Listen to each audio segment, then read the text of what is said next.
Здравствуйте! Мы вас приветствуем в нашем Башкирском государственном аграрном университете.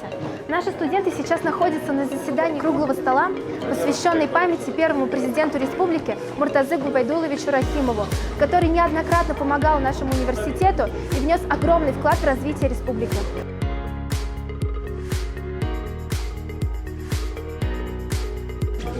Ты знаешь, какой вклад внес Муртаза Губайдулович в нашу республику, в наш университет? Насколько я знаю, это российский политический деятель. Он неоднократно оказывал поддержку для аграрного университета и в целом сделал большой вклад в аграрию республики.